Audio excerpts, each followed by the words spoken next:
We are back here on JRTV for the 2002 NASCAR Winston Cup Series season as it continues on at the Martinsville Speedway for the Old Dominion 500. I'm Joe Rokeski. Along with me in the booth, it is Trey Bardo. Trey, we're here at one of the oldest tracks we go to on the schedule, the smallest track we go to on the schedule, but it's always a good, fun race. Cars always close together, and you can never really escape any of the madness around Martinsville. So how can a driver get through 100 laps of it here at the Martinsville Speedway?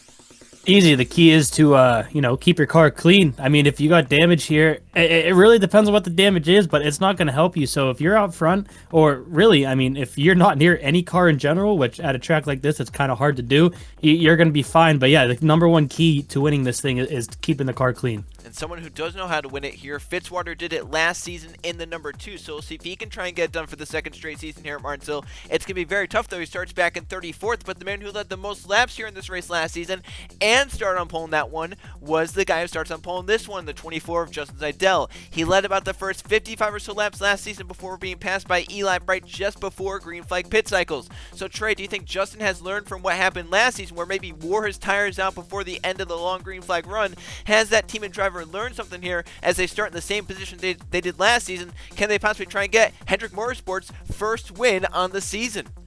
I mean, you would definitely like to think they can. I mean, we know that they have the speed here. Like you said, they led the most laps last time we were here and got pole, and they got pole again. So we'll have to we'll have to see if they wrote down in the notes what they did wrong last time, and hopefully correct them this time. And speaking of a team that may have wrote down some notes of what they did wrong last time, we have to go back to the man starting in 10th place, Trey, Jordan Stout, who won last race at the Homestead Miami Speedway, but the celebration was short-lived. His car failed post-race inspection. That is the first time ever in the Winston Cup Series that the winner's car has failed post-race inspection, so he got to keep the win in the record books, but in terms of points, it's like he didn't even race it. He got 0 points from that race. It dropped him all the way down outside the top 30 in points. So, Trey, just as soon as it looked like Jordan Stout had momentum on his side, he fails post-race inspection and loses any points he gained in that event.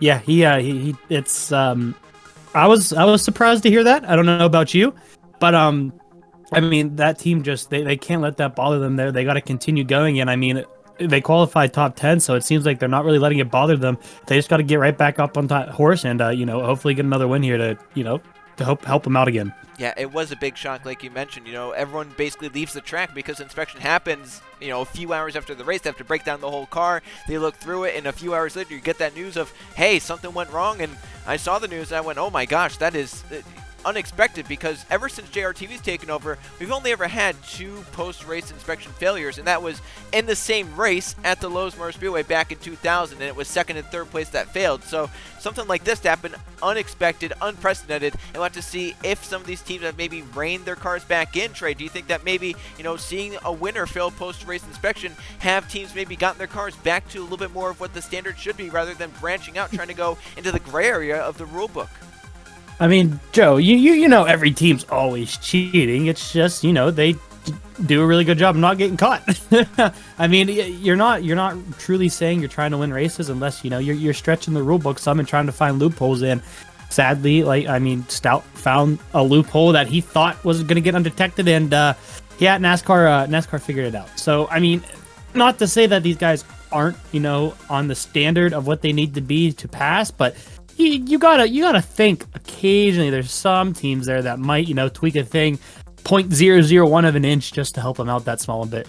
Especially at a track like Martinsville, too, where it's very hard to pass. Track position means so much. You want to get a good qualifying result. So maybe there are some teams that are pushing it here, and we'll have to see if it bites them in post-race inspection. We're going to go to our Ford Fast Facts here for the Martinsville Speedway, and our race breakdown. Clear sunny skies here at the Martinsville Speedway, and 61 degrees is the air temperature, but a lot of wind, 8 miles an hour in the south direction. So if that plays an impact in this race at all here today at Martinsville, it is a 100-lap race with 52.6 miles, and the fuel window is 60 to 70 laps, so they can go past the midpoint to about 30 laps to go at the maximum. We'll have to see, though, if any drivers try some undercuts to get the fresh tires sooner and try and do a leapfrog strategy in that regard. And now the track facts here at the Martinsville Speedway. It is a 0.526 mile racetrack with 12 degrees of banking in the turns and no banking on the straightaways. You can ask some of the drivers, they don't think it's 12 degrees in the corners. They are kind of baffled whenever you say that.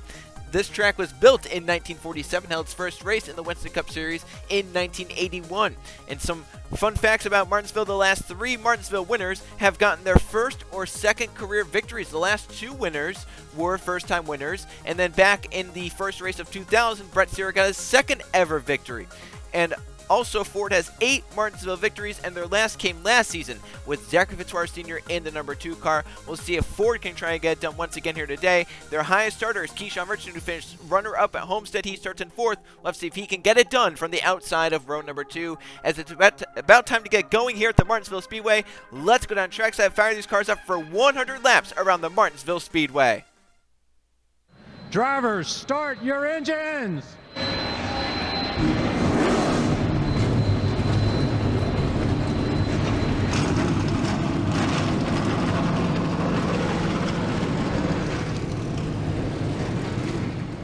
42 engines are fired up and cars are rolling here for the shortest pace lap of the season at the Martinsville Speedway. And let's quickly go talk about Trey. The man starting in 9th place, Nathan Stapleton, had a good qualifying result and a good start to the race last race at Homestead, but could not hold the track position. Trey, is this going to be a race where maybe he can hold the track position with a good starting spot? I mean, Joe, he's starting on the inside line, and that's where you want to be at a track like this, so we'll have to see if he can move his way up. And I mean, Joe, for a team that he's running for, a top 5 would be huge for them, so I'll be looking out to see what they can do. Yes, it'll be fun to see if Stapleton can hold the track position. The pace car's already into pit road. Zidell, Gary are the front row. The Old Dominion 500 at Martinsville is underway.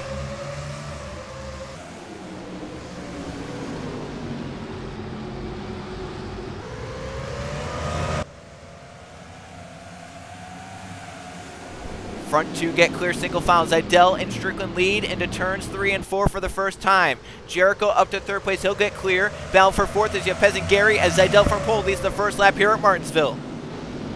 Yeah, I mean, as you could already tell, Joe, the place you want to be is not in the middle of 3 wide. I know that for a fact, but the one place you do want to be is on this bottom here because, I mean, Joe, you get stuck on this outside, you're losing at least, I would say an average of 5 to 10 spots each time. Yeah, this is a bottom groove racetrack right around that yellow curb on the bottom of the racetrack. You want to be running down there. You can already see for Tim Gary. He started this race in 2nd place, Trey. He's fighting with now Nathan Stapleton, who started back in 9th place. And it looks like Gary got the runoff too to maybe get down, but Stapleton drove it in very deep, Trey, to get that spot to the inside. He won 6th place from that number 10, and he'll take it off turn 4. Gary can get in line in 7th. I thought Stapleton locked up for a second there. I thought we were about to have contact, but they were able to keep it going. And finally, Gary gets a spot here, but that 29 was trying to take it away from him, but he wasn't able to do it yet. So, I mean, Joe, like I said, look, he went from, what was that, 2nd to all the way back near the 10th or so, right? Oh, Anthony Hernandez, goodness. I think, got a shove from Brett Sear up the racetrack. Hernandez had to get out of the gas to keep from running into the 97 of DeLello. Ciro goes on through. His teammate Rando goes on through as well, but for Anthony Hernandez, he's not going to like that move, and hopefully he doesn't get back to the 25 because Ciro definitely feels some contact if that one gets back to him. I'm impressed he saved that. Oh, 3 wide, coming off the corner again. Comrade Evans getting all squirrely. Well, you know, he got into a tussle yesterday. Not a tussle, but a war of words, I guess you can say, with a couple of teams there. So, you know, maybe he had that one coming. Yeah, very weird war of words, too. I don't... Yeah, what even... I don't know what were you there sparked when it. it happened? I heard, like, the end of it. Yeah, I kind of, you know... They are not treating him with any respect. Well, I guess when you start talking now against the mid-pack teams, I guess all the mid-pack teams will team up against you. And right now, Evans not having a good go of it. In fact, here comes his teammate, that number 30 of Justin Atkins, trying to get a spot, but Atkins will let off and let that 31 back in line. Evans will fall in line in that number 31, currently in 18th place. His teammate Atkins right behind him in 19th, but for Evans, that's not good because his teammate and current points leader, Sebastian Kugelon, rides inside the top 10 in 8th place. Yeah, what is, how... These all 3 of these guys are up near the front of the point standing, right? Yeah, 31, 30, 17. That in fact, if you add in the 29 to that, that's the top 4 in points right now. Wow, that makes a lot of sense. I mean, these guys always seem to be near each other, and they always seem to be up front at some point during a race. So we'll have to see if that can continue here. I mean, those 3 guys in the back got a lot of work to do, but I wouldn't be surprised to see if they can do it. At a track like Martinsville, it's obviously going to be very hard to make passes work, but if we stay green long enough, we start catching lap traffic with the race leaders, it could start causing a little bit of a stack-up effect, and then drivers can try and get spots that way. So we have a battle for 9th place. Zachary DeLello making a pass cleanly on the 45 Hunter Reed. And have to give a shout to Hunter Reed, Trey. rookie to the series, not in the best race car. Petty Enterprise is the best team, right? But he's still holding steady after all these races, and he's inside the top 20 in points still. Did Sierra just get pushed up by a teammate? Oh, look at that. Oh my goodness. Crossover, and such a tight crossover move. Did you say he was a rookie? He's a rookie, but he's not That was a racing like veteran it. move. Yeah, that was impressive. That was especially very- on a guy like the 97 and his team. Yeah, proven winners in that number 97 car, and Hunter Reed just took it to them. Meanwhile, back up a little further forward, Keyshawn Richardson, who finished runner-up last race, back to where he started in 4th place, just got by the 44 of Diego Yepes, who's trying to get back to him in 5th. Simpson still holds down steady in 6th. Battle for 7th is tightening up, but Kukulon goes up the racetrack. He was catching Gary, but all that time is lost. Now here comes Hunter Reed and Zachary DeLello to maybe make it a 4-car race. We had mentioned the battle between Brando and Sierra. Brando maybe made some contact to get by this number 25 of Brett Sierra, who's now back into the clutches of Jordan Stout, looking to pick up some momentum back after failing inspection at Homestead last race. Yeah, I mean, we talked about it pre-race, but just I mean, the emotions those guys went through in a span of what, like 6 hours? Yeah, it was very, very unfortunate. You know, you go to Victory Lane, you celebrate, you do the hat dance, then you get out of Victory Lane, and that's likely when you hear, hey, our car did not pass technical inspection, and we technically kept the win, we get to keep the trophy, but all our points are gone, and it's like we didn't even show up in terms of the point standings. I was going to ask, do they get to keep the trophy at least? Yeah, they get to keep the trophy, and I think the prize money, maybe there was a monetary fine, but definitely the big thing was that they got 0 points from Homestead. You know, basically they're a race behind now. Dude, did NASCAR say what it was that didn't pass? I believe it may have been something to do with the height of the race car. Oh, that could be something. I mean, like I said, Joe, these teams look for these smallest things that could give them an advantage, and that might be something a lot of people overlook. Yeah, there are many things on these race cars that the teams could change to try and make it better in some way. Obviously, NASCAR doesn't have them in the best way in terms of the rule book because they say, hey, that would just make it too easy. Let's have it so that it has to be this way, and teams are like, well, this is better. Well, maybe we can make it like this and skirt the rules a little bit, but that time with Jordan Stout, they skirted just a little bit too far and got caught. I mean, think of the way these cars would look if teams had free reign of whatever they wanted to do with them. Oh, they would not look like cars anymore, I don't think. They might be looking like, what's that, that F1 series? Yeah, they look like open wheel cars. They have the wheels on the outside. That might help Fitzy out. Yeah, that they might help could. Fitzy out. Where is Fitzy at right now? He's not having the best of days, is he? No, I don't. This is a track he likes this track. Where is he? And there he's back with Sarah Kirchner, who actually failed post-qualifying inspection. Fitzwater currently back in 33rd, so a positive for him is that he moved up 1 spot from where he started. Unfortunately, he started way back at 34th. So, I mean, is that one of those, like, 1 step forward, 2 step back type of things? Yeah, something like that, right? It's like, hey, you moved up, but problem is you're not where you probably should be, right? I'm impressed with how calm these guys are right now. Yeah, we have not gotten a single caution. I'm not used to this type of race, Joe. Yeah, it's I'm used to like 3-4 wide. Pretty clean so far here at Martinsville. We're normally used to seeing a quick yellow, but that has not happened so far here today. Here's a driver who's moved up nicely. Eli Bright, that Budweiser number 8, started outside the top 30 tray, but currently running in 22nd just outside the top 20. So really good progress, but this team knows how to get it done on these flatter racetracks, and I think Eli maybe just made a mistake or they just missed the qualifying setup. Yeah, I don't know. I mean, how did he run last time here? He almost won.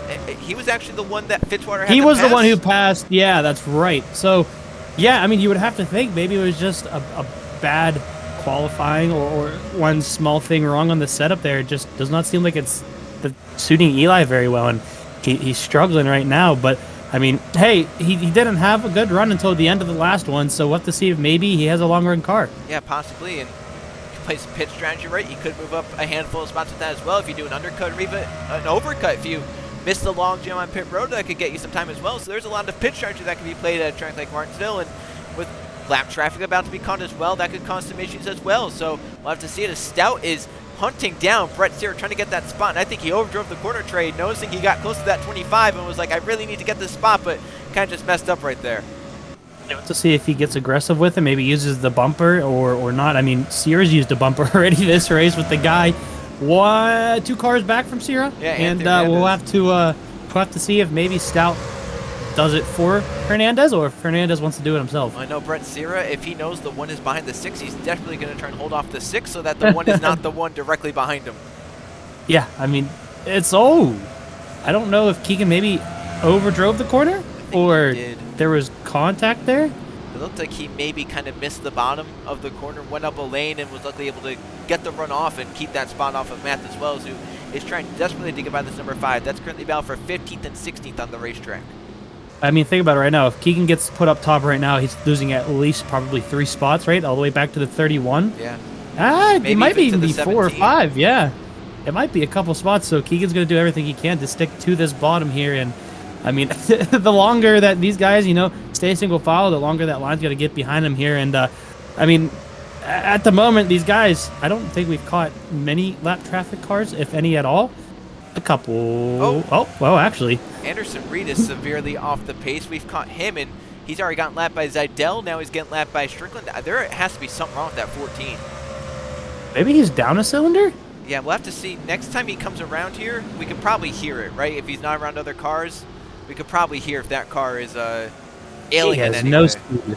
Yeah, it's all down the straightaway. He's good through the corners, obviously, because you go very slow through the corners here, but it's not looking good down the straightaway. And as he comes, oh yeah, Trey, he is down at least 1, maybe 2, maybe 3.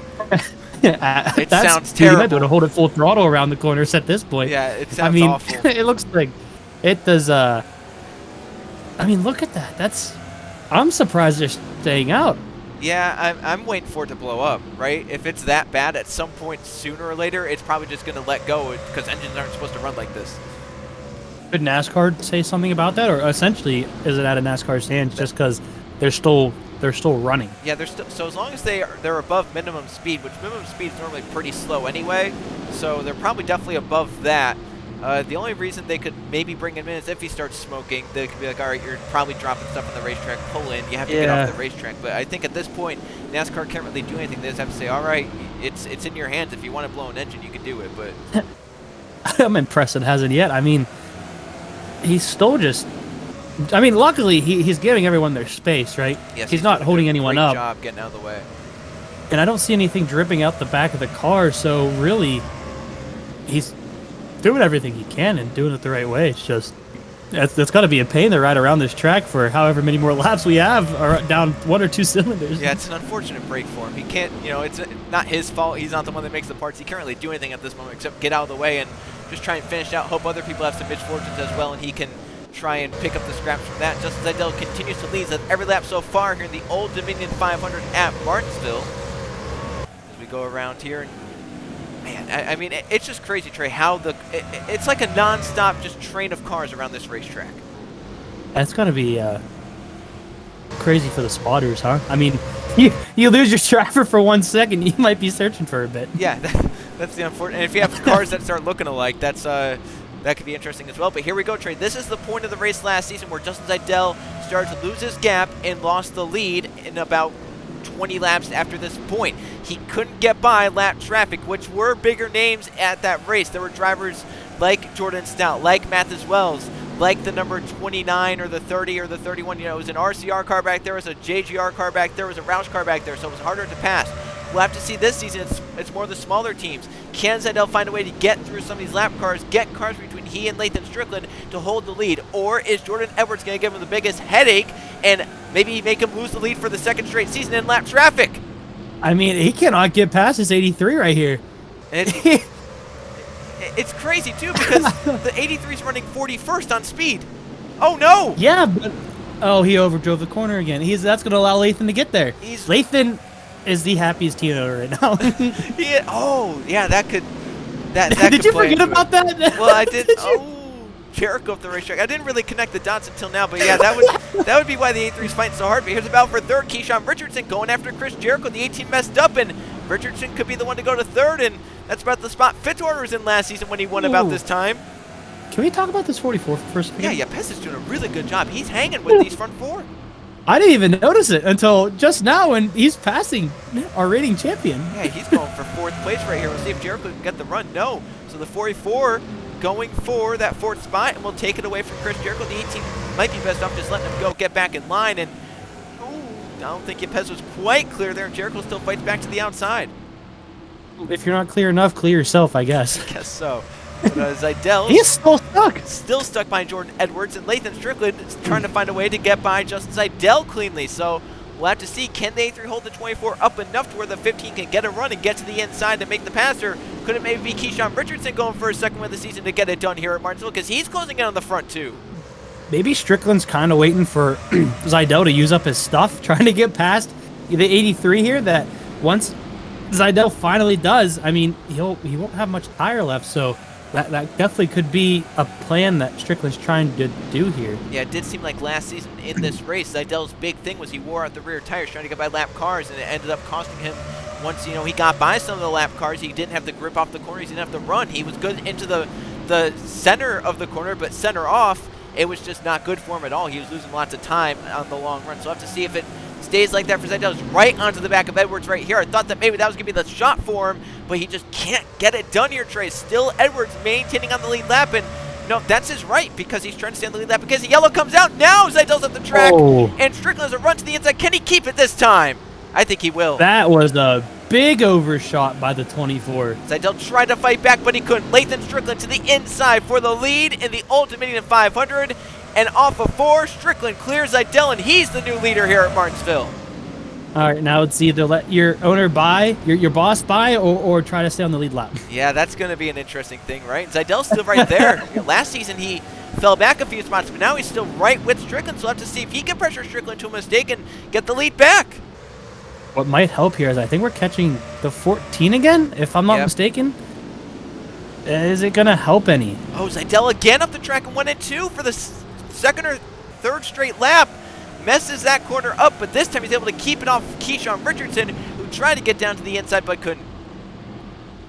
This is going to hurt Lathan's exit here, because he's going to have to check up a little bit to let that 14 on the outside. But he got by, still can't get by Edwards. No, and Zidell did a really good job right there. He caught the 14 in a good spot, was able to get by nicely. Keyshawn Richardson by. Here comes Yepez and Jericho. They'll filter to the inside. Anderson Reed's still doing a great job, Trey, holding the outside of the racetrack and letting everyone have the bottom lane by. I don't think he's really held anyone up here with this issue. I'm surprised the motor's still... Oh! Well, Lathan Strickland did the same thing Zidell did, and it looks like he might lose the lead. Back to Justin Zidell, might lose some more spots. Zidell for the lead, the pole sitter trying to come back, and he'll do it in 3 and 4. Zidell through to the lead again. Strickland, though, will fall in line in second. Richardson couldn't, pick up the scraps from that. Here comes Yepez, up up to Richardson into turn 1.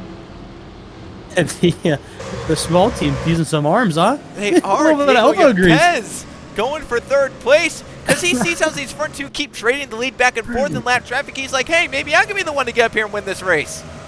Now, Joe, how far away from pit stops are we? All right, we're within about 10 laps here, Trey. So look at this again. Oh my God, this is farther than normal. I mean, he was absolutely up top. He was in the third lane. I can't believe he was able to hold the lead too and all that. I don't know how. I don't know how either, but Trey, all these leaders, these front 5 have been doing all this. Here comes Nathan Stapleton and our points there, Sebastian Kukulon. We now have 7 cars here in this train for the race lead. It's crazy to me that it does not seem like there's the same pattern. It just someone just overshoots the corner and another person takes advantage of it. Finally, is he going to be able to do it? There he goes. Oh, he's looking. He got the run to the inside of Jordan Edwards, and now the A3 might have to surrender, and Zidell is through. Now, will Edwards surrender to his boss, Lathan Strickland, or will he fight Zidell back? Not this corner. No, he didn't surrender to Strickland there, but he's staying pretty close to the 24. He is. Is Strickland going to go here? Nope, not yet. Oh, Strickland messed up. Oh, Strickland overshot it. Here comes Yepez for second place. Couldn't get there, but now, Trey, since we're past halfway, does anyone dare come in really soon trying to get the fresher tires now and maybe jump some of these drivers? Here comes Richardson back for third place. It's Jericho, Stapleton, or Kukulon. Those would be my ones that probably try to do it. Strickland again, Trey. Messed up 1 and 2, and all that ground. He was right in the back bumper of Zidell. Now he's lost all of it, and Zidell's pulling back away because now he has a car in between he and second place. This is getting a little hectic. Yeah, these front 7 are racing very hard. Kukulon moved by Stapleton while Richardson passed Yepez. Now Jericho moves by Yepez to get his way back up to 4th place. Yepez still hanging tough on the outside, but Jericho has the inside preferred lane and will be able to take this spot away. And now here comes Kukulon for a top 5. I saw the 14 on pit road. They're changing tires, so, I mean, I don't know. Maybe, I guess the fuel efficiency goes down when your car doesn't have all the cylinders firing right. Yeah, that would make sense, wouldn't it? Yeah, I guess it would, right? Your engine's not totally efficient anymore. Kind of put two and two together. And now he's leaving pit road. Maybe they raised the hood for a little bit and looked and said, yep, they're broken. Go back out. You might as well. You got nothing to lose. Yeah, hasn't blown yet. I'm surprised no one's really thought about trying to undercut a little bit here. Yeah, especially now that they're caught behind this 83 Jordan Edwards, and Zeidel's getting away there, as here comes Richardson trying to get to second place off Lathan Strickland, right into the back bumper, but can't make the move to the inside stick. And how about our points there, Sebastian Kukulon, doing a really good job here, Trey, moving up inside the top 5, but now being fought back by Yepes here. Is Yepes going to really dive it in here? Yes, he is. Is it going to work? It might. I think it will. If he can clear him here. Not yet. Fighting back up top, but Yepes should bury it down to the bottom and get that spot to work, and it looks like he will. So Yepes back up inside the top 5. Here comes Nathan Stilton back for 6th place, but the 29 clears that off, and you can see that 83 still holding up the 15 to 99. They're all very, very close together up there as we're nearing, you know, lap 60 right here. We're on it right now, so pit stops are imminent for the race leaders here at Martinsville. Yeah. See how close that 45 got to the back of Tim Gary? Yeah. They were right up against each other. In fact, you can see Hunter Reed back there actually under fire from Zach DeLello as they go into the corner. DeLello, remember the last time he passed Reed, Reed came back at him, but now Rando and Stout are up in that battle, and it looks like DeLello should be able to keep that spot off Hunter Reed, but the 45 might try and fight back here, and we'll have to see as they go into 1 and 2. The 97 keeps that spot. Oh, Yepes! Swung wide, almost got to the wall, and here we go. Chris Jericho, Trey, with an undercut. Wow, this is a lot more drivers than I thought would be jumping in here. Yeah, so Jericho came in from 4th place. He was about a second and a half back. Will he be able to make up a second and a half in a lap or two? I don't know. You can see a lot of cars coming in. Jericho leading them in, trying to get ahead of the congestion. Now, when do the 24 and the rest of the leaders come in? It looks like they're all coming in now. Does anyone stay out an extra lap? No. Oh, don't miss it. Oh, no. That was a heads-up play by all those, you know, the 9, the 2, and the 40 for speeding up and actually passing to the outside on pit entry because they're like, you're going so slow, I might as well. Oh. Yeah, it was a smart play contact. Yeah, I mean, it's a small racetrack, smaller pit road. So there's the 18 leaving. Chris Jericho. We'll have to see where Zeidel cycles out. Zeidel was the leader entering pit road. We'll have to see if the 24 can hold serve off of drivers like Jericho and Strickland. There's Jericho. Look at get a big jump. He got a huge jump. And Nathan Stimpson's going to be up to 2nd place. Oh, no! Oh, no! Jack Haas in the dominant car. Justin Zeidel are in the wall, and the yellow is out.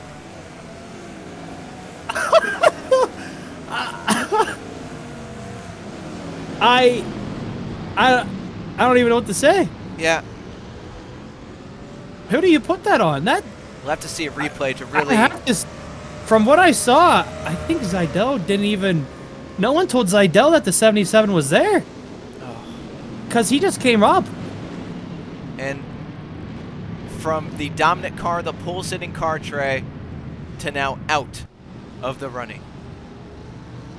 I don't know what to say.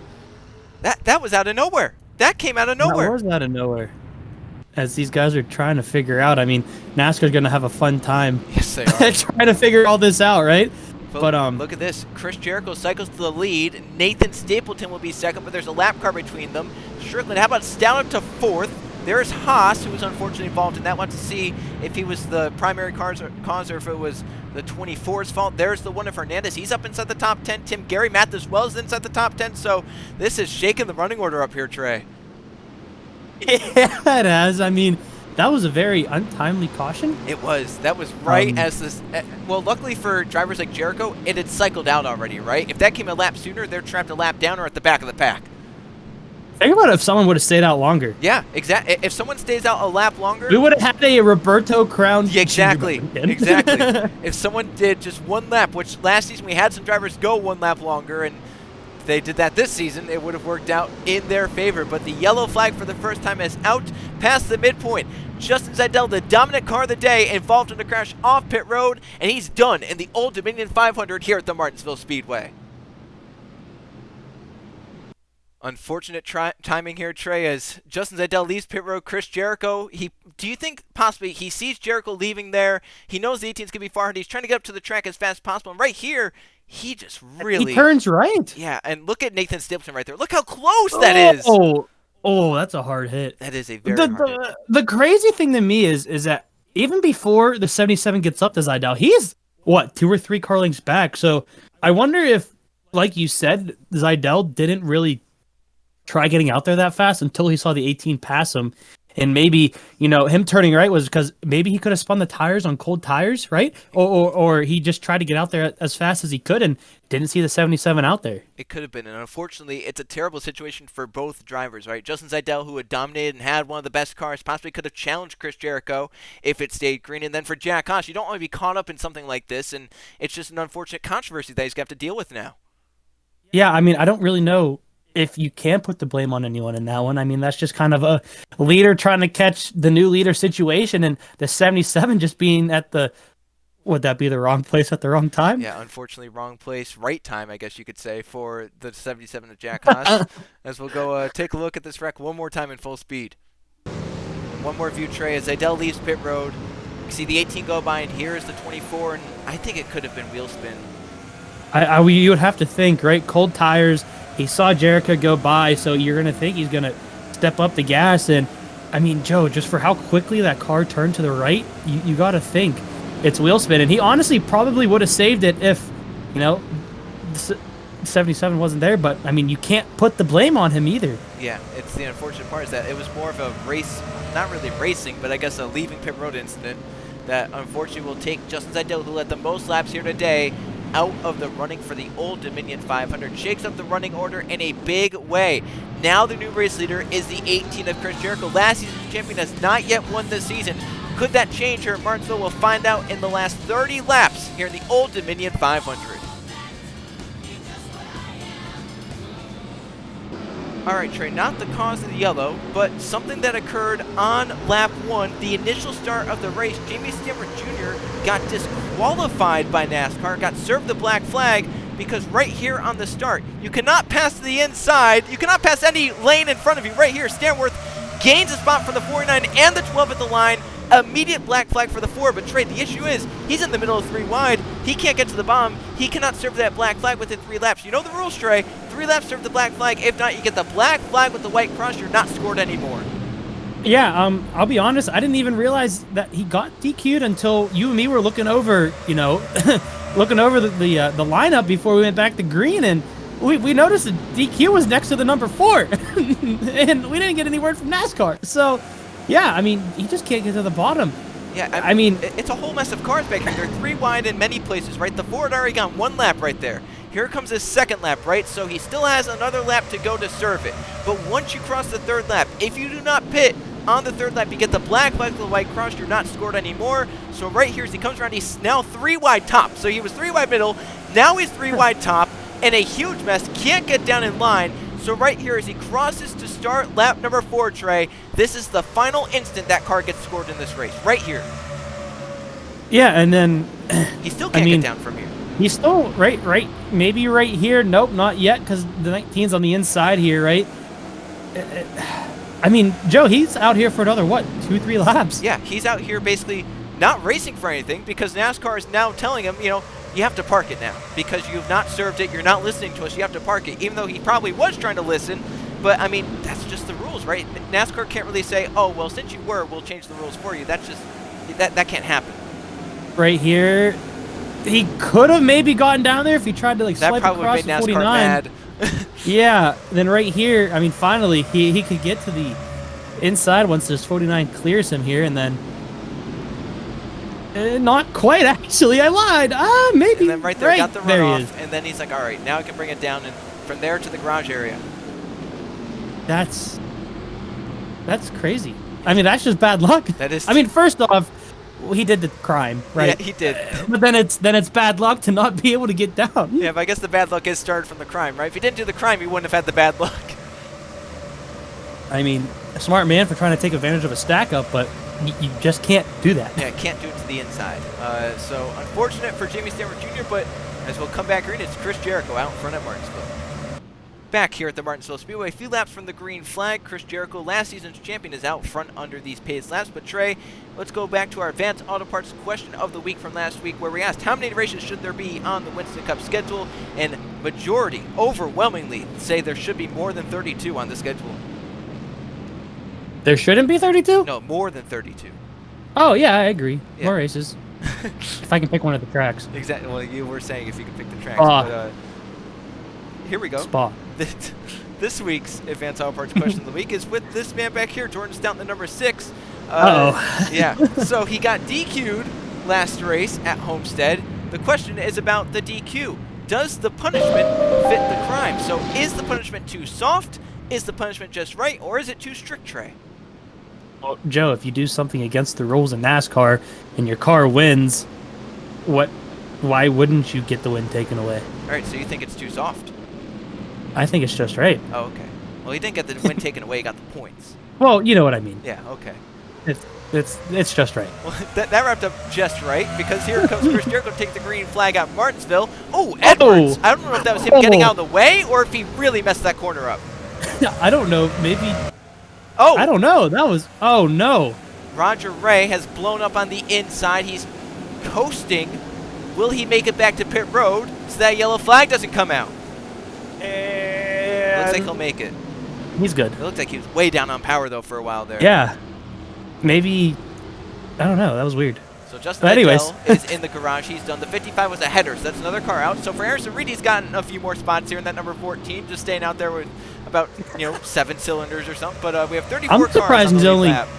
Did I say 2 laps down? 2 laps down, yeah. He's only 2 laps down? Yeah, you're reading that right. I figured it would have been a lot more. No, he only got How lap is he? twice What's on the speed track. looking like right for him? Where's he at? What's the speed looking Wonder like? if they fixed it, right? No. No, they did not. Nope. All right. Well, anyways. Yeah, he's still off the pace. But for Chris Jericho, this is a great sight to see, because behind him is one of the underfunded teams of Nathan Stapleton. But Trey, what did you say at the start about Nathan Stapleton? A top 5 of this team would be huge. How about the second place? That's just icing to the cake, isn't it? That is. I mean, who knows? I mean, it's like everything, right? With how this race has gone, he could win it. I mean, Joe, remember about what? Just a little bit ago, he was about 5 feet away from getting absolutely crushed against the wall. Yeah, and now here he is in second place, trying to hunt down the race leader, Chris Jericho. We'll have to see if he can try and get it done. But back here, battle for 9th place, our points leader, Sebastian Kukulon, has a bent-up rear end, but still making spots on Tim Gary, and Gary's under fire from Mathis Wells in the 20 as Wells looks to move his way up inside the top 10 again. Gary's got big damage. Yeah, he does. It must have been a stack up under caution. Yeah, but luckily the rear end doesn't really mean much here at Martinsville. So you can beat that thing and it might be better. If there's one place you want damage to be at, it's probably at a track like this. Yeah, Martinsville, slow corners, very slow straightaways, and yeah, I think the damaged cars are just fine, unless it's something with the engine. Then the front end of the car, you don't want damage there, like the 77. We've seen a few of those. Yeah, we've seen a few of those. Yeah, unfortunately we have. But the front two have pulled away because Stout is stuck behind Jordan Edwards. So Jericho and Stapleton able to clear the lap car of Edwards has helped them out. They've pulled away by about 2 seconds or so from Stout, Strickland, and Keyshawn Richardson. And for Jordan Stout, he's up to 3rd place. Great recovery for him, but maybe his team's a little nervous because he has to go through post-race inspection if he finishes inside the top 3. What do they got to be nervous about unless they're cheating again? Well, as you said, every team is cheating out here, so... Yeah, that's true. I was trying to, give them the benefit of the doubt. Say they weren't cheating? Yeah, exactly. Come on, Joe. Well, this running order has gotten shuffled around as we have Evans up to 13th now, so good recovery for him. Randall's still stuck around 14th along with Matthew Burnett. Keegan Thompson right behind them. Brandon Beals moved up nicely inside the top 20 to 18th place. Nolan Lawrence, same story there in 20th. And Trey, we talked about this at Homestead. Sarah Kirchner finds a way to take that car from a really poor starting spot, in this case last place, up to 21st. Didn't I hear, back to what we were saying earlier in the race, someone didn't think that? Yeah, someone that's only a few spots in front of her didn't think that. But, no, I mean, I personally feel like if you put her in a car like JGR or someone, she's going to get wins or top 5s. I mean, she is outperforming the equipment she is in. And honestly, you can't really argue against that because this team is just, they're not what they used to be. I mean, they're slowly getting back to it, but they are a mid-tier team right now, and she is outperforming it. It seems like every week. Yeah, and she's another rookie, right? It's like Hunter Reed is performing that 45. She's doing the 40 in her, first season. So props to her for doing that. In fact, Hunter Reed's just a few spots behind her. So Reed obviously got messed up on that pit strategy back to 23rd, but still had a solid showing, and we know that the speed was there in that 45 car. Same with the 44, had good speed as well. Yepes still up there in 6th place. Yeah, definitely. So I'm excited to see what she can do here, especially once her team gets back up to the way they were and start getting wins again. I think she'll be a force to be reckoned with. Yeah, that is for sure. She kind of reminds me, I don't want to compare a female to a female, but she kind of reminds me a lot of Laura Chung, right? Digging hard at the smaller mid-pack teams and trying to get a ride somewhere bigger. Yeah, I mean, think about what Chung's done and is still doing, right? Yep, finishing top 5 in Bill Davis cars last season, and having good runs before that as well. So she knows how to get it done. But here's a battle shaping up for 7th place with Anthony Hernandez having it right in front of Diego Yepes as well. So it's a battle for 6th, 7th, 8th, 9th, and 10th. From Yepes all the way back to Matt as well as in the 20. Tim Gary also there along with Brett Sierra, but they're all lined up on this lap car of Jack Haas, who is obviously slower, but they can't find a way by Haas quite yet. Here's a battle for 4th place shaping up. Lathan Strickland has it. Keyshawn Richardson wants it right on that back bumper as they enter turns 1 and 2. Come back around, trade to 16 laps to go at the line. Now, if you're Jericho, which funny, it's Jericho leading right now because same person who said stuff about Kirchner also said something to Jericho that I think we're along the lines of "Go get a win, you old man," or he took that something along those. Jericho's what, 23 years old or something? Yeah, I mean, if anyone should take that to heart, it should be me. Yeah, if he calls Jericho old, what are you, ancient? Are you like a dinosaur? I think Jericho's around half my age. Yeah, something like that. But I mean, yeah, he took that to heart, and if things go out well, someone might be eating their own words. Yeah. But Joe, we still have a lot of time left, and anything could happen, as we saw with the 24 incident off the pit road. So we'll have to see what happens. Yeah, you never know if you catch a lap car in the wrong place or something. Something could happen to Chris Jericho, but he is extended the lead out over Nathan Stapleton up to 1 1/4 seconds. As we saw Richardson get by Strickland back there, they had caught Anderson Reed again. So Reed is now 3 laps down to the leaders. I think that maybe Jericho's gap was coming down a little bit. I think Jericho's maybe a little bit cautious getting around the 14, lost some of the time, but then gained it right back once he got into the clean air. So impressed that 14's running. Yeah, I can't believe it has not expired an engine yet. I can't believe it's going to last. Basically, I need to talk to whoever makes their engines. Where do they get them from? Basically, it's been like that basically the whole race, right? It was very early on when he was blowing up like that. But he's got the speed of what, one of them lower series cars? The not like the Busch series, but I'm talking like, way down. Below. Yeah, right. Exactly. Maybe even lower than like an ARCA series or something. Yeah, I mean, he's running on that speed, and that engine is still going. Fortunately for Yepes, he was 6th, got passed by both Hernandez and DeLello now, but he'll fall back in line with DeLello. Not the first time Zachary has passed a Petty car here today. It was the 45 of Reed that he had a good battle with earlier on, but Yepes will kind of just fall back and just try and end out with the top 10. For a team like that, Trey, that would be huge for that number 44. Oh, 100%. And I mean, they started, inside the top 10, if not just outside of it, too. So, I mean, a pretty consistent day for them, and that's the type of things you look for teams like this, and especially with it being a top 10 type of day, that's just even better. Yeah, started this race in 7th place, and currently running right around that in 8th place, and was showing a lot more pace than this earlier on. That yellow flag just kind of really caught them out to where they had to restart. All the faster cars were bunched up behind. If that caution doesn't come out, I think Yepes has a very, very good shot at a top 5 here. Oh, 100%.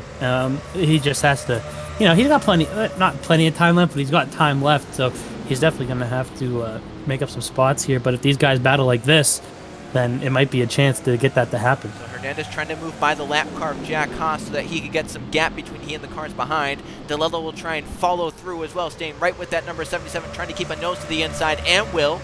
So DeLello moves low on the 77 Haas, trying to keep touch with the one of Hernandez. That would be out for 6th place when it all cycles out. But, bar Eli Bright, really good day for DEI. Lathan Strickland up in 5th, Anthony Hernandez back in 6th. And Eli, for where he started, not doing too bad, currently back in 28th. Obviously, he was a lot higher before those pit cycles, but, I mean, the cars have looked faster today, and when they have track position like the 15-1, they've looked pretty good as well. Yeah, well, I mean, exactly. And at the moment, I think everyone's just kind of in a let's finish this type of mood. Yeah, it was that midpoint of the race really kind of shook it up to where everyone's like, maybe we just need to get to the finish of this thing and get what we have and move on to Texas World next race. Everyone's just kind of like, we're tired of this. Everyone knows how crazy Texas World is going to be if it's anything like I'm last season. excited. Yeah. I'm excited. It's it'll be what happened last time we were there? Well, Tim Gary won, right? So could be another underdog that possibly goes there and wins Is that one. is that when we had the 2 cars flying? Was that Roger Ray? And Oh yeah. was that when that I happened? believe that was when that happened. Yes. Okay, so let's hopefully avoid that though. Yeah. If we just get an underdog winning, that's fine. That's perfect. That's good enough for me, Yeah. right? But knowing these guys, something's gonna go down. Well, with coming around to 3 laps to go, Chris Jericho is, perfect timing for him because he's just about to catch the tail end of the lead lap. And with 3 laps to go, he's not going to get held up too much to where that 1.5 second gap is going to go away. So I think for Chris Jericho, this is perfect timing for that number 18 camp. You talking about Stapleton pulling 3.5 seconds on Stout? I know, it's great for Jordan Stout, but they're also stuck by Jordan Edwards, so I guess that could be playing a hand in, but he also can't pass Edwards, so that's the thing as well. Yeah, exactly. Stapleton got past him. Yeah, he got past him right on the restart into turn 1. I don't know if he That's how you intimidated do it. Edwards or not. Yeah, that's right. That's when Edwards did the little shimmy shake. Yeah, he shimmied it up the racetrack, but Chris Jericho coming around to take the white flag, and he'll have half a mile more to get his first win of the season at Martinsville. There's the white flag. The final lap is underway. Jericho just out the tail of the lead lap, but doesn't have to push his way past any of them. He has a comfortable gap over second place Nathan Stapleton. Down the backstretch, we started this race in 5th place. He'll end it 4 spots higher. Last season's champion is back on top. Chris Jericho off turn number 4 is back to victory lane in the NASCAR Winston Cup Series. So what's the bigger story out of this? Jericho putting, silence in a certain someone, or Stapleton coming out with a second place finish? I'd put it on Stapleton. No offense to what Jericho did, but Nathan, that's a gutsy drive for Nathan Stapleton to do just that. Go from 9th to 2nd in that car. Yeah, I mean, that is very impressive there. And, he showed me up, Joe. I said top 5 would be plenty enough, but he said I could do better He's than going that. to inspection. That's great. And imagine if we have 2 weeks in a row where the leader gets disqualified. Yeah. You know who's in second place now? Yeah, the 71 could be. I was the highest legal car in the race if the does He doesn't get the trophy or the money or anything, but he will get those points. satisfaction. But as we go look at the finishing results here at Martinsville, Chris Jericho does it. Last season's champion back to form in victory lane. His surge lately in the season has been fun to watch as he was down around 35th in points at the start of the season, but has quietly moved his way up and now inside the top 10 in points after this race at Martinsville. Second place, as we mentioned, Nathan Stapleton. What a gutsy drive for that number 71 car and team and driver to get their way up inside the top 3 to finish. Jordan Stout, from failing inspection last race, from the win at Homestead to a nice solid 3rd place here at Martinsville. That will be good to build the momentum back after losing all those points at Homestead. His teammate Keyshawn Merchant, for the 2nd straight week, finishes right on his back bumper in 4th place. And Lathan Strickland, a solid top 5 for DEI here at Martinsville. His teammate Anthony Hernandez just a few seconds behind him in 6th. Zachary DeLello puts 3 Roush cars inside the top 10 in 7th.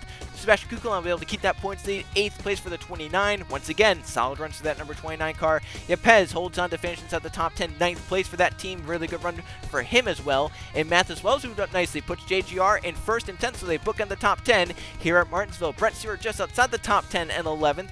Tim Gary ends up in 12th. There's Conrad Evans in 13th. Jay Brando and Mitchell Collins complete the top 15. Matthew Burnett was up there in points. He finishes in 16th. We look down, Nolan Lawrence. Fitzwater came from 34th up to 20th at the end, so a really good run for that number 2 with Hunter Reed just outside that top 20 and 21st. Brandon Beal and Sarah Kirchner, the teammates right behind him. We look down, Eli Bright down here in 27th. Riley Sprague just in front of him. Justin Atkins had a dismal day, 30th for the number 30. He'll drop down in points for sure. Roberto Crown Jr., last car on the lead lap. Edwards and Haas, along with Oskin and the number 9 at Chung, all 1 lap down.